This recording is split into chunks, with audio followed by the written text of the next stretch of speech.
भैया power star Pawan Singh अब ज्योति सिंह को किसी भी कीमत में, कितना भी कीमत हो जाए, कितना भी कुछ हो जाए, लेकिन अब ज्योति सिंह को अपने साथ नहीं रह सकते हैं और नहीं रख सकते हैं।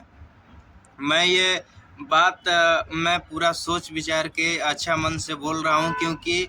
जो पवन सिंह ने कोर्ट में जो बात बताया है और गवाही जो दिया है, उस गवाही को सुनकर के लग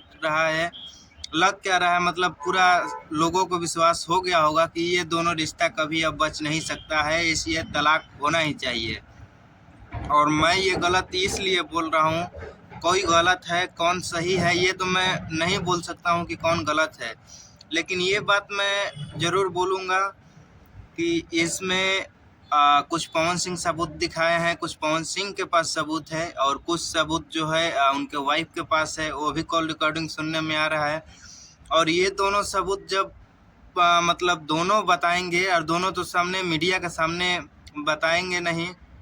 ये जो सबूत है दिखाएंगे, बताएंगे, जो भी है कोर्ट के सामने लोग बताएंगे। तो ये सब थोड़ा बहुत सुन के लग रहा है कि मतलब ये सब अब इसके बारे में मैं कुछ ना ही बोलूँ तो अच्छा है,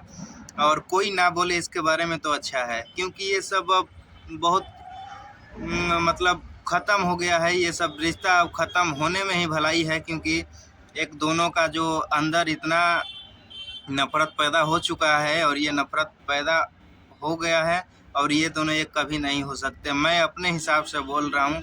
और आप लोगों को क्या लगता है कि ये मतलब रिश्ता बच सकता है बचाने पर और नहीं बच सकता है, ये आप लोगों का विचार है। आप लोग क्या सोच रहे हैं, क्या नहीं सोच रहे हैं,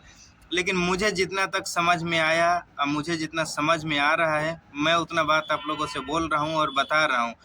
और पवन सिंह भी बहुत सारे आरोप लगाए हैं, उनके वाइफ का भी डेट है 29 तारीख को कोर्ट में, वो भी अपना जो भी है अपना सबूत हैं दिखाएंगी, और दिखाने के बाद उसके बाद पता चलेगा कि अब इन दोनों में मतलब क्या होगा, क्या फैसला लेता है कोर्ट और क्या फैसला सुनाता है। उसके बाद ही अगर कुछ बोलना होगा तो आदमी बोलेंगे, लेकिन मेरा तो मन नहीं कर रहा है कि मैं ये तलाक वाला जो काम चल रहा है इस पर हम कुछ अपना वीडियो बनाएं और कुछ बोलें, क्योंकि इस पर हमारा बोलने का कोई मतलब नहीं बनता है, हम कुछ बोल ही नहीं सकते हैं। वो दोनों साथ में रहे हैं, उन लोगों को पता है, वो लोग समझ सकते हैं, लेकिन हम कुछ नहीं बोलेंगे इसमें, और हमको बोलना अच्छा भी नहीं लग रहा है। अब ज्योति सिंह के तरफ से जो भी आता है उसके बाद ही कुछ बोला जाएगा, कुछ समझ के पूछ के, ताकि अगले को कुछ बुरा ना लगे, ख़राब ना लगे। और जितना भी लोग बोल रहे हैं उन लोगों से भी बोलूँगा कि अच्छे से सब चीज़ों का जांच करें, अच्छे से पता करें, फिर कुछ भी बोलें।